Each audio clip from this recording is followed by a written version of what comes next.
কাজে অনুপস্থিত পুলিশ সদস্যদের বিরুদ্ধে ব্যবস্থার ঘোষণা স্বরাষ্ট্র উপদেষ্টার।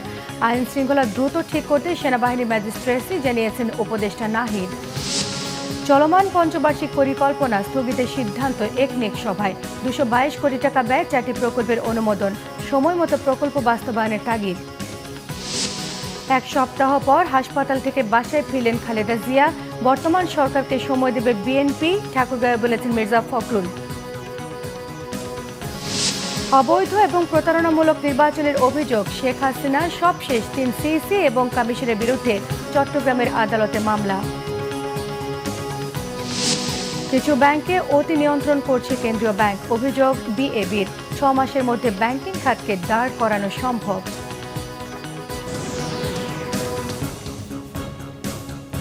দেখছিলেন ক্রাউন সিমেন্ট সংবাদ শিরোনাম, এবারে পুরো সংবাদ।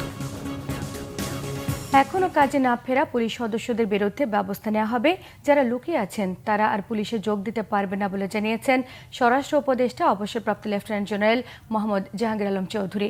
তিনি বলেন, পলাতক পুলিশ সদস্যরা অপকর্মে জড়িত, তাদের বিরুদ্ধে ব্যবস্থা নেওয়া হবে। সেনাবাহিনীকে দেয় ম্যাজিস্ট্রেসি ক্ষমতার সুফল জনগণ ভোগ করবে বলেও জানিয়েছেন তিনি। রিপোর্ট করছেন SM ফয়েজ। ছাত্র জনতার আন্দোলনের মুখে দেশ থেকে পালিয়ে যায় শেখ হাসিনা সরকার। আত্মগোপনে যায় পুলিশ, পরে কাজে যোগ দেন বেশিরভাগ পুলিশ। তবে পুলিশ হেডকোয়ার্টার বলছে এখনও আত্মগোপনে 187 জন পুলিশ সদস্য। এর মধ্যে ডিআইজি, অতিরিক্ত ডিআইজি, পুলিশ সুপার, সহকারী পুলিশ সুপার, SI, সার্জেন্ট রয়েছে। গাজীপুরের শফিপুরে বাংলাদেশ আনসার ও ভিডিপি একাডেমিতে বাংলাদেশ আনসার ও গ্রাম প্রতিরক্ষা বাহিনীর প্রশিক্ষণ সমাপনী কুচকাওয়াজ অনুষ্ঠানে যোগ দেন স্বরাষ্ট্র উপদেষ্টা। পরে কাজে যোগ না দেয়া পুলিশ সদস্যদের বিরুদ্ধে ব্যবস্থা নেওয়ার হুঁশিয়ারি দেন তিনি। যারা কর্মযোগ এখনো জয়েন করে নাই তাদের আর জয়েন করতে দেওয়া হবে না এবং তাদের ক্ষেত্রে ডিসিপ্লিনারি অ্যাকশন নেওয়া হবে। তাদের থেকে কোনো ধরনের তাদের মাফ করা হবে না। তারা হয়তো এর ভিতরে কিছু কিছু আছে তারা বিভিন্ন অপকর্মের সাথে জড়িত, এই জন্যই তারা জয়েন করে নেই। যথা ভালো তারা সবাই জয়েন করে গেছে, আর যারা জয়েন করে নাই তাদের সংখ্যা খুবই নগণ্য, খুবই নগণ্য। আপনারা এই অনেক সময় বলে এত বাট সংখ্যা খুবই নগণ্য, বাট এরা বিভিন্ন দুষ্কর্মের সাথে জড়িত, এই জন্যই তারা জয়েন করে নাই। এদের যদি পারেন আপনারাও আমাদের কাছে ধরিয়ে দেন। সেনাবাহিনীকে বিচারিক ক্ষমতা দেওয়ার বিষয়েও কথা বলেন স্বরাষ্ট্র উপদেষ্টা মোহাম্মদ জাহাঙ্গীর আলম চৌধুরী। সেনাবাহিনী অনেক দিন যাবতেই কিন্তু মাঠে আছে, মানে তাদের তো একটা ক্ষমতার ভিতরে কাজ করতে হবে। প্লাস আমাদের অন্যান্য বাহিনী তো কিছু স্বল্পতা রয়ে গেছে, এটা পূরণ করার জন্য তো সেনাবাহিনী আমরা আনেছি।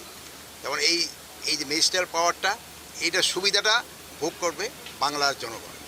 দেশের স্বার্থে সীমিত সময়ের জন্য সেনাবাহিনীকে ক্ষমতা দেওয়া হয়েছে। পরিস্থিতির উন্নতি হলে দায়িত্ব পালনের প্রয়োজনীয়তা থাকবে না বলেও জানান তিনি। SM Foyez, Bangla Vision, Dhaka. আইন শৃঙ্খলা পরিস্থিতি দ্রুত ঠিক করতে এবং জননিরাপত্তা নিশ্চিতে সেনাবাহিনীকে ম্যাজিস্ট্রেসি ক্ষমতা দেওয়া হয়েছে বলে জানিয়েছেন তথ্য ও সম্প্রচার উপদেষ্টা নাহিদ ইসলাম। অন্যদিকে সেনাবাহিনী মাঠে থেকে জনপ্রশাসন সহ অন্য আইন শৃঙ্খলা বাহিনীর সঙ্গে সমন্বয় করে কাজ করবে বলে জানিয়েছেন সচিব মোখলেসুর রহমান। সচিবালয়ে সাংবাদিকদের এসব তথ্য জানিয়েছেন তারা। রিপোর্ট করছেন রিশান নাসরুল্লাহ। ছাত্র জনতার গণ অভ্যুত্থানের পর পুলিশ বাহিনীর বেশিরভাগ সদস্য পলাতক থাকায় এলোমেলো হয়ে পড়ে দেশের আইন শৃঙ্খলা পরিস্থিতি। কর্মক্ষেত্রে যোগ দিতে পুলিশ বাহিনীর সদস্যদের নির্দেশনা দেওয়া হলেও তা খুব একটা কাজে আসেনি। এমন পরিস্থিতিতে জননিরাপত্তা নিশ্চিত করতে আগামী 2 মাসের জন্য ম্যাজিস্ট্রেসি ক্ষমতা দেওয়া হয়েছে সেনাবাহিনীর কর্মকর্তাদের। জনপ্রশাসন সচিব বলেন, দায়িত্ব পালনে অন্য কোনো বাহিনীর সাথে দ্বন্দ্ব তৈরির সুযোগ নেই। সরকার মনে করেছে এই পরিস্থিতিতে যেহেতু মাঠের বিস্তৃত পর্যায়ে আমাদের সেনাবাহিনীর বিভিন্ন লেভেল কাজ করছে, এরা মনে করেছে যে আমাদের এটা হলে the purpose of the government is secure the citizens and we are serving for the state. এই জন্য এটা এখন ফিল করা হলো যে এই মুহূর্তে এটা দরকার, এবং একটা টার্গেট বলে দেওয়া হয়েছে অনলি ফর 60 days। জনবান্ধব পরিবেশে মানুষ চলাচল করতে পারে, সিকিউর ফিল করে, মানুষের মধ্যে যেন আস্থা থাকে, সব বাহিনী একসাথে একই আমব্রেলায় কাজ করছে, এই মেসেজটার জন্যই এই ধরনের একটা ক্ষমতার আমরা কি বলবো যে আমাদের বিভিন্ন বাহিনী কাজ করে না, তো এটা আরেক বাহিনীকে বিধি মোতাবেকই তাদেরকে এই ক্ষমতা দেওয়া হয়েছে। সেনাবাহিনীকে তার নির্বাহী ক্ষমতা প্রসঙ্গে তথ্য ও সম্প্রচার উপদেষ্টা নাহিদ ইসলাম বলেন, দেশ পুনর্গঠন ও পুলিশকে সংস্কার করার জন্য এমন সিদ্ধান্ত নেওয়া হয়েছে।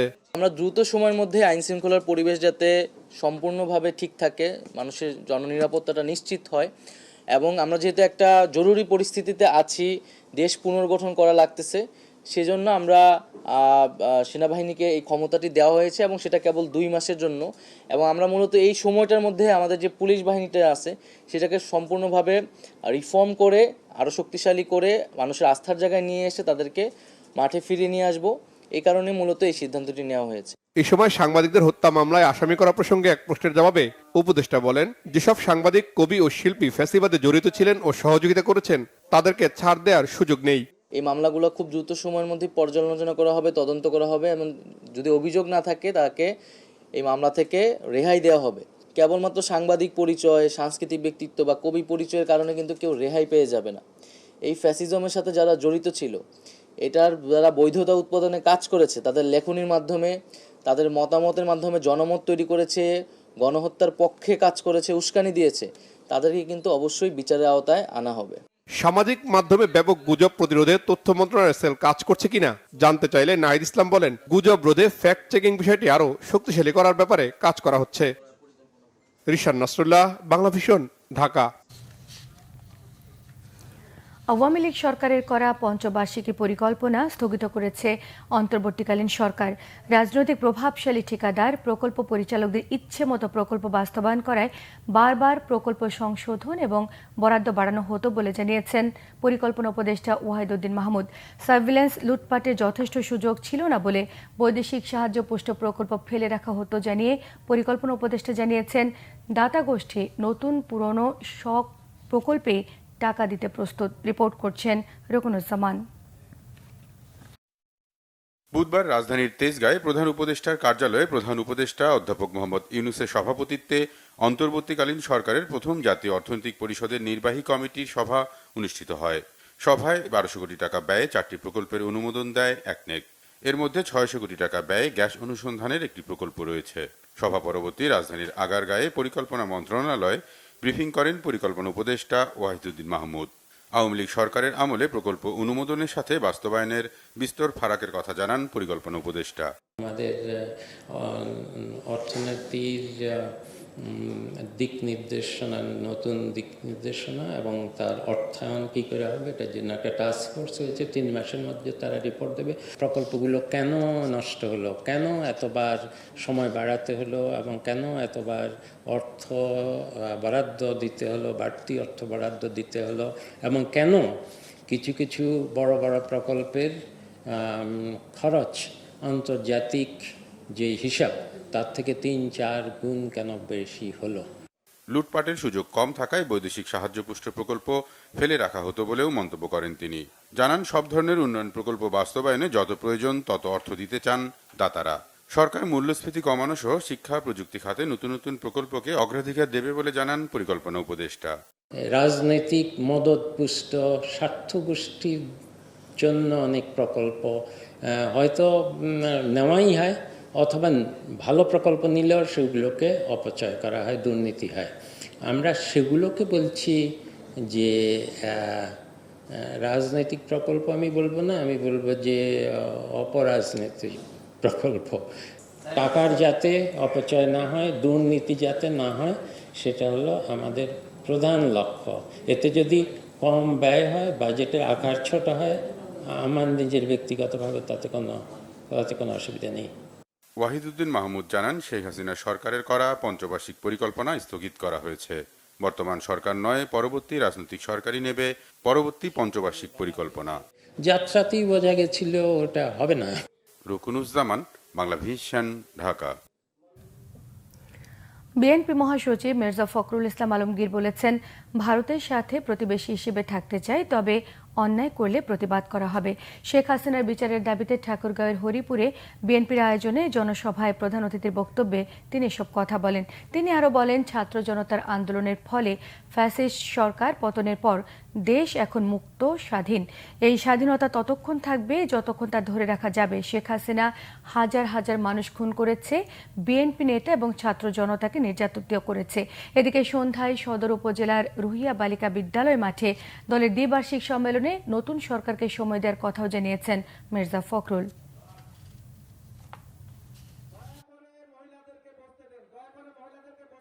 আমাদের একটা দায়িত্ব হচ্ছে যে এই সরকারকে আমরা সব রকম সহযোগিতা করবো, আর আমরা এমন কোনো কাজ করবো না যে লোকে আঙুলগুলো আমাদের দিকে দেখাতে পারে। আমরা তো আওয়ামী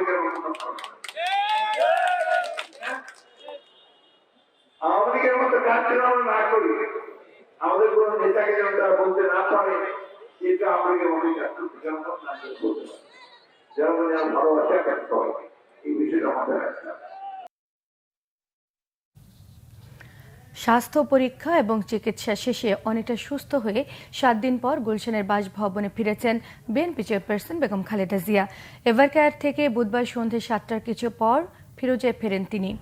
স্বাস্থ্য পরীক্ষার জন্য গত 11 সেপ্টেম্বর রাত 1:45টার দিকে রাজধানী এভারকেয়ার হাসপাতালে নেওয়া হয়েছিল বেগম খালেদা জিয়াকে।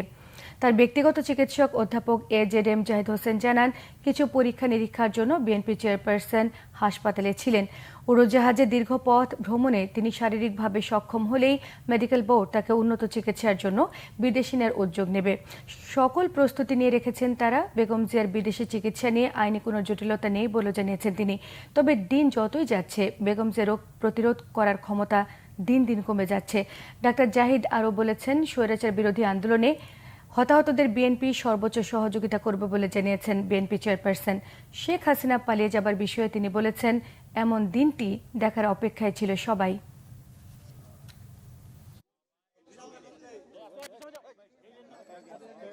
5 তারিখে যেটা বলতেছিল, 5 তারিখে উনি আপনারা যে 12টা পর্যন্ত কিন্তু আপনারা কিছুই দেখাতে পারেন নাই।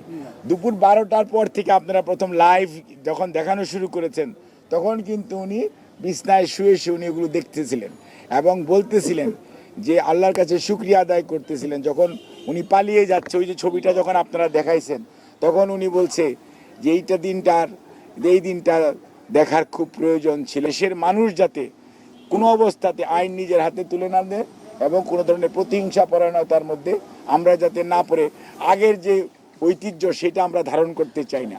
আমরা প্রতিহিংসা চাই না, আমরা আইনানুগ বিচার হোক সেটা চায়। এবং উনি এই পরিবর্তিত পরিস্থিতিতে উনি সত্যিকার অর্থে উনি অ্যাটলিস্ট আল্লাহর কাছে শুকরিয়া আদায় করেন। এবং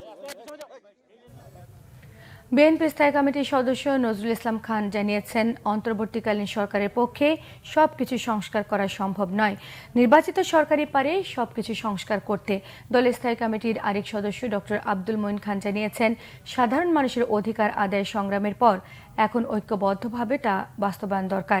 ক্ষমতায় থেকে উপদেষ্টারা রাজনৈতিক দল গঠন করতে চাইলে পরবর্তী নির্বাচন নিয়ে প্রশ্ন উঠবে বলে মন্তব্য করেছেন বিরোধী নেতারা। বিস্তারিত সৈকত সাদিকের প্রতিবেদনে। ফ্যাসিস্ট সরকারের বিরুদ্ধে ছাত্র জনতার গণঅভ্যুত্থানের শহীদ বিপ্লবী ওয়ার্কার্স পার্টির 2 সদস্য সহ সকল শহীদদের স্মরণে বুধবার রাজধানীর সেগুনবাগিচা ঢাকা রিপোর্টার্স ইউনিটি মিলনায়তনে এক আলোচনা সভা অনুষ্ঠিত হয়। দীর্ঘ লড়াই সংগ্রামের পর ফ্যাসিস্ট সরকারের পতনে জুলাই আগস্টে ছাত্র জনতার অবদান আলোচনা সভায় তুলে ধরা হয়। প্রধান অতিথির বক্তব্যে বিএনপি স্থায়ী কমিটির সদস্য নজরুল ইসলাম খান বলেন, সব সংস্কারের দিকে নজর না দিয়ে অন্তর্বর্তী সরকারের উচিত নির্বাচনের উপর জোর দেয়া। গণতান্ত্রিকভাবে নির্বাচিত জনগণের সরকারকেও অনেক কাজ করতে হবে, কিন্তু কি কাজ তারা করবেন এই প্রতিশ্রুতি তাদেরকে আগেই বলতে হবে। একটা নতুন মধ্যবর্তীকালীন সরকার আসছে, তারা সংস্কার করতে চায়, তা আমাদের সেসব আকাঙ্ক্ষার কিছু অংশ এই সরকারের দ্বারাই পূরণ হতে পারে, কিন্তু যা হবে না সেটা পূরণ করার দায়িত্ব তো আমাদেরকেই নিতে হবে। অন্তর্বর্তী সরকারের প্রতি আস্থা প্রকাশ করে কমরেড সাইফুল হক বলেন, তাদের মধ্যে সমন্বয়হীনতা দূর করতে হবে। ক্ষমতায় থেকে উপদেষ্টারা রাজনৈতিক দল গঠন করতে চাইলে পরবর্তী নির্বাচন নিয়ে প্রশ্ন উঠবে। গণতন্ত্র সমুন্নত রাখতে ফ্যাসিবাদ নয়, জবাবদিহিতার উপর জোর দেন গণসংহতি আন্দোলনের প্রধান সমন্বয়ক জুনায়েদ সাকি। অন্তর্বর্তী সরকারের থেকে, তার বাতাবরণে থেকে রাষ্ট্রীয় প্রত্যক্ষ বা পরোক্ষ কোনো বাতাবরণ, কোনো সুযোগ সুবিধা নিয়ে রাজনৈতিক দল বা প্ল্যাটফর্ম করবার কোনো সুযোগ নেই। নাই কেন? কারণ অন্তর্বর্তী সরকারকে ভবিষ্যতে তাদের অধীনে একটা বিশ্বাসযোগ্য জাতীয় নির্বাচন তাদেরকে নিশ্চিত করতে হবে। তারা যদি বিশেষ কোনো দল, কোনো মতাদর্শে তারা যদি পক্ষ অবলম্বন করেন, তাদের যে নিরপেক্ষ চরিত্র, সেই চরিত্র তারা কিন্তু হারিয়ে ফেলবেন। ছাত্র জনতা তাদের রক্তের উপর দাঁড়িয়ে এই আকাঙ্ক্ষা পোষণ করছে যে বাংলাদেশে ওই রকম একটি গণতন্ত্র হবে। নতুন বন্দোবস্ত বলতে তারা এই জায়গায় বোঝাচ্ছেন যে বন্দোবস্তে সরকার যে হবে তার জবাবদিহিতা থাকে। এদিকে অন্তর্বর্তীকালীন সরকারের রোডম্যাপ ও জনগণের প্রত্যাশা নিয়ে জাতীয় প্রেস ক্লাবে গোলটেবিল বৈঠকের আয়োজন করে institute for democracy and human rights. অনুষ্ঠানে বিএনপির স্থায়ী কমিটির সদস্য আব্দুল মঈন খান জানান, সাধারণ মানুষের অধিকার বাস্তবায়নের কাজ চলছে। এই দেশকে আমরা যদি পরিবর্তন করতে চাই, একটি জনকল্যাণমুখী একটি দেশ হিসাবে আমরা গড়ে তুলতে চাই, এই দেশের কোটি কোটি বঞ্চিত মানুষের যে অধিকার, কথা বলার অধিকার তো আমরা বলেছি, ভোটের অধিকার এটাও আমরা বলেছি। আমি সঙ্গে যেটা যোগ করব যেটা এখানে আলোচনা হয় না, যে তাদের সত্যিকার একজন আত্মসম্মান নিয়ে মানুষ হিসাবে বেঁচে থাকার যে অধিকার, আসুন আমরা সবাই মিলে সেই অধিকার প্রতিষ্ঠার সংগ্রামে আমরা নিজেদের নিয়োজিত করি। দেশ গড়তে ঐক্যবদ্ধ হবার কথাও জানান আলোচকরা। সৈকত সাদিক, বাংলা ভিশন, ঢাকা। সাবেক 3 প্রধান নির্বাচন কমিশনার এবং সাবেক প্রধানমন্ত্রী শেখ হাসিনা সহ 18 জনের বিরুদ্ধে রাষ্ট্রদ্রোহিতার মামলা দায়ের করা হয়েছে চট্টগ্রামে। অবৈধ এবং প্রতারণামূলক নির্বাচনের আয়োজনের অভিযোগ এনে সাবেক 3 প্রধান নির্বাচন কমিশনার কাজী রকিবউদ্দিন আহমেদ, কে এম নুরুল হুদা এবং কাজী হাবিবুল আওয়াল সহ কমিশনার এবং সচিবদের বিরুদ্ধে চট্টগ্রাম মেট্রোপলিটন ম্যাজিস্ট্রেট কাজী শরীফুল হকের আদালতে বুধবার দুপুরে মামলাটি দায়ের করেন বিএনপি নেতা একরামুল করিম। আদালত মামলা গ্রহণ করে পুলিশকে তদন্তের নির্দেশ দিয়েছেন। বাদীর আইনজীবী জানান, যারা কমিশনে ছিলেন তাদের ব্যর্থতার কারণে প্রশাসন এবং আইন শৃঙ্খলা বাহিনীও নির্বাচনী মাঠে এক পেশা আচরণ করেছে। বিপুল টাকা ব্যয়ে যে 3টি নির্বাচন হয়েছে তাতে কমিশনার সহ প্রশাসনের কর্মকর্তারা সংবিধানের খেলাপ করেছেন। করার কথা তারা সংবিধান ভঙ্গ করেছে, ভঙ্গ করে রাষ্ট্রদ্রোহী মামলা অপরাধ করেছে। যাদের বিরুদ্ধে করেছে ইলেকশন কমিশন এবং যারা ভুয়া এমপি নির্বাচিত হয়েছে দাবি করেছে তাদের বিরুদ্ধে মামলাটা আনেছি সংবিধানের আলোকে রাষ্ট্রদ্রোহিতার অভিযোগে। রপ্তানি বাণিজ্যের আড়ালে মানি লন্ডারিং এর মাধ্যমে প্রায় 1000 কোটি টাকা পাচারের অভিযোগে বেক্সিমকো গ্রুপের কর্ণধার সালমান এফ রহমান সহ 28 জনের বিরুদ্ধে 17টি মামলা করেছে সিআইডি। খুদে বার্তা পাঠিয়ে গণমাধ্যমকে তথ্য জানিয়েছে সিআইডি। এতে বলা হয়েছে, মানি লন্ডারিং প্রতিরোধ আইন এবং বিধি মোতাবেক পরিচালিত সিআইডির অনুসন্ধানে সালমান এফ রহমান এবং তার ভাই এএসএফ রহমানের 17টি প্রতিষ্ঠানের বিরুদ্ধে অভিযোগের প্রাথমিক সত্যতা পাওয়া গেছে। এসব প্রতিষ্ঠানের নামে 2021 সাল থেকে 2024 সাল পর্যন্ত বিভিন্ন সময়ে জনতা ব্যাংকের মতিঝিল শাখা থেকে 93টি এলসির বিপরীতে পণ্য রপ্তানি করে নির্ধারিত সময়ের পরেও রপ্তানি মূল্য প্রায় 1000 কোটি টাকা বাংলাদেশে না এনে বিদেশে পাচার করা হয়েছে। এছাড়া সালমান এফ রহমান এবং তার বেক্সিমকোর বিভিন্ন প্রতিষ্ঠানের নামে বেনামে প্রায় 33,470 কোটি টাকা ঋণ নিয়ে বিদেশে পাচারের অভিযোগও অনুসন্ধান করছে সিআইডি। সালমান এফ রহমান, আনিসুল হক, জুনায়েদ আহমেদ পলক, বিচারপতি মানিক এবং সাবেক আইজিপি চৌধুরী আবদুল্লাহ আল মামুনকে নতুন মামলায় গ্রেফতার দেখিয়ে কারাগারে পাঠানোর নির্দেশ দিয়েছেন আদালত। এদের মধ্যে সালমান এফ রহমান, জুনায়েদ আহমেদ পলক এবং আনিসুল হককে 3 মামলায় এবং সাবেক বিচারপতি মানিককে গ্রেফতার দেখানো হয়েছে 6 মামলায়। সাবেক আইজিপি চৌধুরী আবদুল্লাহ আল মামুনকে 2 মামলায় গ্রেফতার দেখানো হয়েছে। সকাল 8টায় কারাগার থেকে তাদের ঢাকার চিফ মেট্রোপলিটন ম্যাজিস্ট্রেট আদালতে নেওয়া হয়। এই সময় বাড্ডা, লালবাগ, আদাবর, খিলগাঁও থানার 13টি হত্যা মামলায় তাদের গ্রেফতার দেখানোর আবেদন করেন পুলিশ। শুনানি শেষে মেট্রোপলিটন ম্যাজিস্ট্রেটের আদালত তাদের বিভিন্ন মামলায় গ্রেফতার দেখানোর আবেদন মঞ্জুর করে কারাগারে পাঠানোর নির্দেশ দেন। ব্যাংক কোম্পানি আইন সংশোধন করলে 60% খেলাপি ঋণ আদায় সম্ভব বলে মনে করেন বাংলাদেশ অ্যাসোসিয়েশন অব ব্যাংকস বিএবি সভাপতি আব্দুল হাই সরকার। তিনি জানান, সদ্য গঠিত টাস্কফোর্স বিএবির সঙ্গে আলোচনা করে কাজ করলে 6 মাসের মধ্যে ব্যাংকিং খাত ঘুরে দাঁড়াবে। বুধবার বিএবির পরিচালনা পর্ষদ আনুষ্ঠানিকভাবে বাংলাদেশ ব্যাংকের গভর্নরের সঙ্গে প্রথমবারের মতো দেখা করেন। কেন্দ্রীয় ব্যাংকে অনুষ্ঠিত 3 ঘণ্টা ব্যাপী এই বৈঠকে খেলাপি ঋণ আদায়, তারল্য সংকট মোকাবেলায় করণীয় সহ নানা বিষয় নিয়ে আলোচনা হয়েছে। পরে সাংবাদিকদের বিএবির সভাপতি আরও জানান, আইনের ফাঁক-ফোকরের কারণে খেলাপি আদায় করা যাচ্ছে না। এই সময় এফবিসিসিআইর সাবেক সভাপতি এবং ন্যাশনাল ব্যাংক চেয়ারম্যান আব্দুল আওয়াল মিন্টু জানিয়েছেন, ব্যাংকিং খাতে সমস্যা সমাধানের আশ্বাস দিয়েছেন বাংলাদেশ ব্যাংকের গভর্নর। তবে অভিযোগ করেছেন, কিছু ব্যাংকে অতি নিয়ন্ত্রণ করছে কেন্দ্রীয় ব্যাংক। আমরা মোটামুটি ব্যাংকিং সেক্টরে যে ডিফল্ট লোন আছে সেটা আমরা মোটামুটি 60% আদায় করতে পারবো। কারণ ম্যাক্সিমাম তো উইলফুল ডিফল্টার, যারা ডিফল্ট দেওয়ার বাড়িঘর সব কিছু আছে কিন্তু ব্যাংকে টাকা দেয় নাই, অনেকে ভেঙে গেছেন এখান থেকে, সেটাও গেছে। তাদের কীভাবেই করা হবে সেটাও আলাপ করছি আমরা। তবে ওভার নেচার সব সম্ভব না। আমি মনে করি ইনশাআল্লাহ আমাদের সমস্যাগুলো আমরা এখন একটা ট্র্যাকে আছে, রাইট ট্র্যাকে। এখানে আই এম শিওর যে আমাদের এই সেক্টরে যে সমস্ত ইনডিসিপ্লিন ছিল সেগুলো মোটামুটি দূর করতে পারবো। দুদিনের সফরে ঢাকায় এসেছেন বিশ্ব ব্যাংকের দক্ষিণ এশিয়া অঞ্চলের ভাইস প্রেসিডেন্ট মার্টিন রাইজার। সকালে ঢাকায় পৌঁছান তিনি। মার্টিন রাইজারের এই সফরে অন্তর্বর্তী সরকারের প্রধান উপদেষ্টা ডক্টর মোহাম্মদ ইউনূস ছাড়াও অর্থ ও বাণিজ্য উপদেষ্টা, জ্বালানি উপদেষ্টা এবং বাংলাদেশ ব্যাংকের গভর্নরের সঙ্গে বৈঠক হবে। বিশ্ব ব্যাংকের ঢাকা অফিসের এক বিজ্ঞপ্তিতে তথ্য জানানো হয়েছে। এর আগে মঙ্গলবার বিশ্ব ব্যাংকের দক্ষিণ এশিয়া অঞ্চলের কান্ট্রি ডিরেক্টর ম্যাথিউ ভার্জিনের সঙ্গে বৈঠকে বিভিন্ন খাতে সংস্কারের জন্য আর্থিক ও কারিগরি সহায়তা চান ডক্টর সালেউদ্দিন আহমেদ। ঋণ পেতে বিশ্ব ব্যাংকের শর্ত যেন বাস্তবায়নযোগ্য হয় সেই তাগিদও দিয়েছেন তিনি। বিশ্ব ব্যাংকের ভাইস প্রেসিডেন্ট মার্টিন রাইজারের সঙ্গে বৈঠকে $2 বিলিয়ন সহায়তার পাশাপাশি বিভিন্ন প্রকল্পের অগ্রগতি নিয়ে আলোচনা হতে পারে। কারিগরি ত্রুটি সারিয়ে 11 ঘন্টা পর আবারও চালু হয়েছে মেট্রো রেলের আগারগাঁও থেকে মতিঝিল অংশে চলাচল। রাত 8:25 উত্তরা উত্তর থেকে মতিঝিল পর্যন্ত মেট্রো রেল চলাচল স্বাভাবিক হয়। এর আগে মেট্রো রেলের অবকাঠামো পিলার এবং গার্ডারের মাঝে রাবার প্যাড খুলে যাওয়ায় আগারগাঁও মতিঝিল অংশে মেট্রো চলাচল বন্ধ হয়ে যায়। ভোগান্তিতে পড়েন যাত্রীরা। বিস্তারিত থাকছে ফরুক বাবু রিপোর্টে।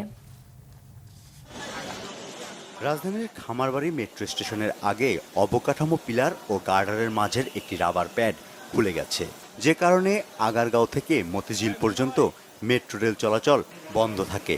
বুধবার সকাল 9:40 পর মেট্রো রেল চলাচল করছে উত্তরা থেকে আগারগাঁও পর্যন্ত। সব যাত্রীরা বাধ্য হচ্ছেন আগারগাঁও স্টেশনে নেমে যেতে। এ কারণে যাত্রীদের পড়তে হচ্ছে চরম ভোগান্তিতে। আগারগাঁও মেট্রো স্টেশন থেকে বের হয়ে ঘন্টার পর ঘন্টা দাঁড়িয়ে থাকতে হচ্ছে গণপরিবহনের জন্য।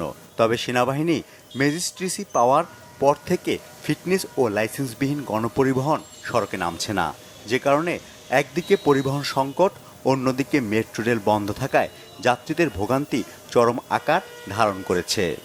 এখন নামাই দিছে, এখন আমরা কিছু পাচ্ছি না, না পাচ্ছি বাস, না সিএনজি, না হুন্ডা, কোনোটাই না। প্রায় 1 ঘন্টা 30 মিনিটের মতো দাঁড়িয়ে আছি এবং আমাদের এই রোদের মধ্যে অনেক কষ্ট হচ্ছে। এখন আমরা কোনো বাসই পাচ্ছি না যে আমরা যাব, এই যে শাহবাগের গাড়ির জন্য দাঁড়ায় আছি, পাচ্ছি না।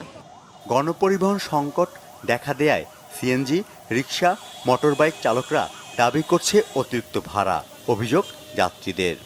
10 মিনিট 15 মিনিট পর পরে একটা করে মেট্রো আসছে, যেহেতু এটা লাস্ট স্টেশন এখন, কিন্তু কোনো বাহন নাই, আপনার সিএনজি নাই, আপনার উবার নাই। আমার হাজব্যান্ড অফিসে অসুস্থ হয়ে পড়ছে, ফোন করেছে, আমি জানিও না যে মেট্রোর সমস্যা, তাহলে আমি ওখান থেকেই সিএনজি নিয়ে আসতাম। এখানে আসার পরে দাঁড়িয়ে আছি, না পাচ্ছি, একটা বাস পাচ্ছি না, রিক্সা পাচ্ছি না, সিএনজি পাচ্ছি, এবং তারা অতিরিক্ত ভাড়া, যে ভাড়ায় তারা যাওয়া যায় না, 2 গুণ 3 গুণ ভাড়া যাচ্ছে। এটা কি হওয়া উচিত আসলে? মোটরসাইকেল মনে করেন যে পল্টন যাবার 200 টাকা বলছে, তাও যাইতেছে না। অলরেডি বলছে 350 টাকা যাইতে পারবে, নাইলে না। 300 টাকা সিএনজি ভাড়া লাগে, বাট আজকে 1000 টাকা সিএনজি ভাড়া নিয়েছে। সকাল থেকে মেট্রো রেল পথে সমস্যা সৃষ্টি হওয়ার কথা উত্তরা উত্তর ও মিরপুর কোনো স্টেশন থেকে যাত্রীদের জানানো হয়নি। আগারগাঁও স্টেশনে নামতে বাধ্য হওয়ায় ক্ষোভ যাত্রীদের। আমার সাথে এক ছোট ভাই ছিল, ও 100 টাকা নিয়ে বের হয়েছে, ওর কার্ডে রিচার্জ করছে, সে যাবে হচ্ছে আপনার মতিঝিল। এখন সে যে মতিঝিল পর্যন্ত যাবে, তার পকেটে আর কোনো টাকা নেই। আমি যে যখন চেক ইন করছি, কার্ড দিয়ে আমি এন্টার করছি, ওইখানেও যদি একটু বলে দিত এটা কিন্তু শুধু আগারগাঁও পর্যন্ত যাচ্ছে, তাইলে আমি হয়তো ডিসিশন চেঞ্জ করতাম। ফরুক বাবু, বাংলা ভিশন, ঢাকা। পরিবেশ, বন ও জলবায়ু বিষয়ক উপদেষ্টা সৈয়দা রিজওয়ানা হাসান বলেছেন, বাংলাদেশের মানুষ বন বিভাগকে আর কাঠ চুরির প্রতিষ্ঠান হিসেবে দেখতে চান না। বুধবার রাজধানীর আগারগাঁওয়ের বন ভবনে আয়োজিত জাতীয় বৃক্ষ মেলা 2024 সমাপনী অনুষ্ঠানে এসব কথা বলেন তিনি। উপদেষ্টা আরও বলেন, ঢাকা বৃক্ষহীন শহরে রূপ নিয়েছে। জলবায়ুর প্রভাব অক্সিজেন সরবরাহ এবং কংক্রিটের আবদ্ধতা থেকে মুক্তি পেতে সবাইকে এগিয়ে আসার আহ্বান জানিয়েছেন তিনি। বলেন, ছাদ বাগান ইতিবাচকভাবে এগিয়েছে, তবে তা পর্যাপ্ত নয়। বৃক্ষ দিয়ে সাজায় দেশ, সমৃদ্ধ করি বাংলাদেশ এই স্লোগানে অনুষ্ঠিত হয়েছে শিক্ষার্থীদের কাজ চেনা, রচনা এবং চিত্রাঙ্কন প্রতিযোগিতায় 4টি ক্যাটাগরিতে মোট 45 জনকে পুরস্কৃত করা হয়েছে। সবুজায়ন বলেন, কংক্রিটের অত্যাচার থেকে বাঁচাতে বলেন, এই বাগান এবং বৃক্ষরোপণের তো আসলে কোনো বিকল্প নেই। বাংলাদেশের মানুষ বন বিভাগকে কাঠের ব্যবসায়ী কিংবা গাছ কেটে রাজস্ব দেয়া প্রতিষ্ঠান হিসেবে কতটুকু দেখতে চাই আমি জানি না। কারণ বাংলাদেশটাকে সবুজ করলে, নগরায়নকে যদি আরবান ফরেস্ট্রি আমরা করতে পারি, এইগুলো আমাদেরকে অনেক বেশি ক্রেডিট দেবে। চট্টগ্রাম বিশ্ববিদ্যালয়ের 20তম উপাচার্য হিসেবে দায়িত্ব পেয়েছেন রাজনীতি বিজ্ঞান বিভাগের সাবেক অধ্যাপক ডক্টর মোহাম্মদ ইয়াহিয়া আক্তার। শিক্ষা মন্ত্রণালয়ের মাধ্যমিক ও উচ্চ মাধ্যমিক বিভাগের সরকারি বিশ্ববিদ্যালয় শাখার উপসচিব মোহাম্মদ শাহিনুর ইসলাম স্বাক্ষরিত প্রজ্ঞাপনে এ নিয়োগ দেওয়া হয়েছে। অধ্যাপক ডক্টর ইয়াহিয়া 1982 সালে চট্টগ্রাম বিশ্ববিদ্যালয়ের রাজনীতি বিজ্ঞান বিভাগে শিক্ষকতা শুরু করেন। তিনি রাজশাহী বিশ্ববিদ্যালয় থেকে রাষ্ট্রবিজ্ঞানে স্নাতক এবং স্নাতকোত্তর ডিগ্রি অর্জন করেন। কানাডার ইউনিভার্সিটি অফ ওয়াটারলু থেকে একই বিভাগে তিনি স্নাতকোত্তর এবং অস্ট্রেলিয়ার ইউনিভার্সিটি অফ সিডনি থেকে পিএইচডি ডিগ্রি অর্জন করেন। অধ্যাপক ডক্টর ইয়াহিয়া রাজনীতি, সমাজতত্ত্ব এবং লোক প্রশাসন বিষয়ে গবেষণামূলক লেখালেখির পাশাপাশি আন্তর্জাতিক সমস্যা এবং সমসাময়িক রাজনীতি নিয়ে পত্রপত্রিকায় নিয়মিত লেখালেখি করেন।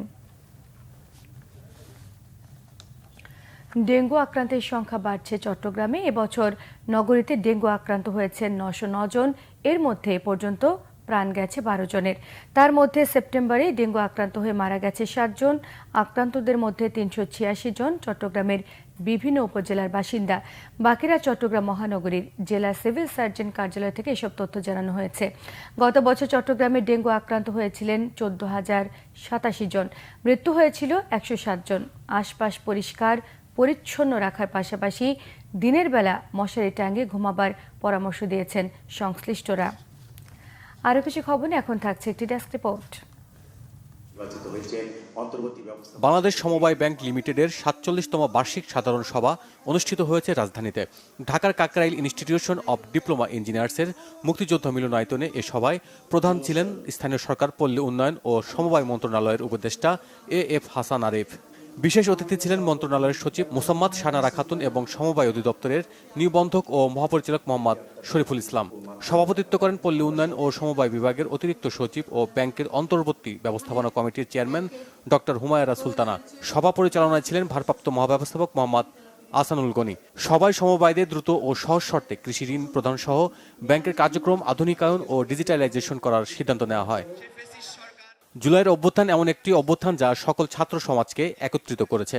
তবে ফ্যাসিস্ট সরকার তাদের মিত্রদের নিয়ে যে কোনো সময় মাথা চারা দিয়ে উঠতে পারে, বলছেন ছাত্র আন্দোলনের অন্যতম সমন্বয়ক সার্জিস আলম। বিকালে শরীয়তপুর সরকারি কলেজ মাঠে বৈষম্য বিরোধী আন্দোলন আয়োজিত মত বিনিময় সভায় তিনি একথা বলেন। বিশ্বের সর্বোচ্চ পরিবেশ বান্ধব R290 গ্যাস সমৃদ্ধ ইকোজোন সিরিজের নতুন মডেলের এসি বাজারে ছেড়েছে দেশের জনপ্রিয় এসি ব্র্যান্ড ওয়ালটন। বিদ্যুৎ সাশ্রয়ী ইনভার্টার প্রযুক্তির নতুন মডেলের এসির রিফ্রিজারেন্ট ওজোন স্তরের কোনো ক্ষতি করবে না।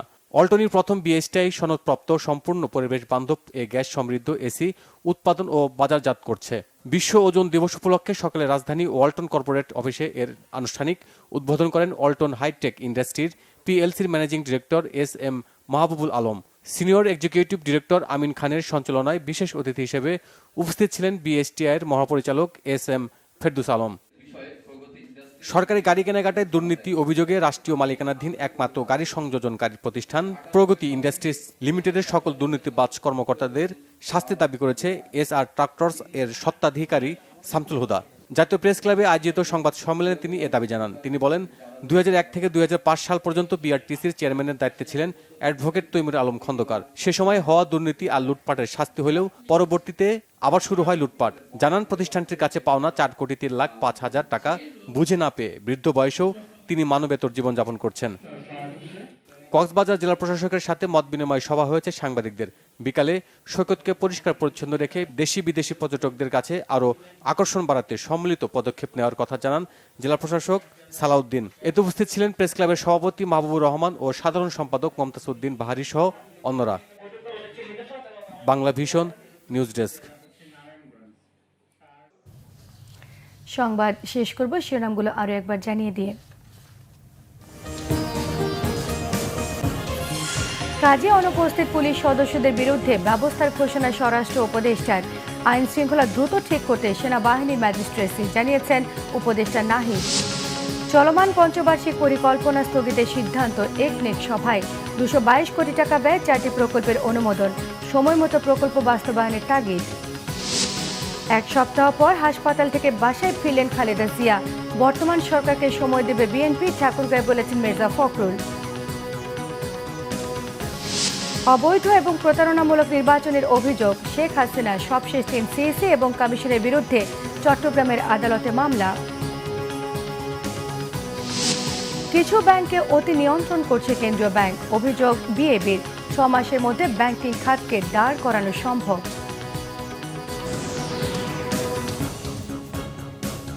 এই ছিল এখনকার মতো। পরের সংবাদ রাত 1টায় দেখার আমন্ত্রণ রইল। এছাড়া বাংলাদেশের সংবাদ ও সংবাদ সংশ্লিষ্ট অনুষ্ঠান দেখতে ভিজিট করুন www.bbnews24.com, facebook.com/বাংলাদেশের সাবস্ক্রাইবও করতে পারেন, youtube.com/বাংলাদেশের নিউজের সঙ্গে থাকায় সবাইকে ধন্যবাদ।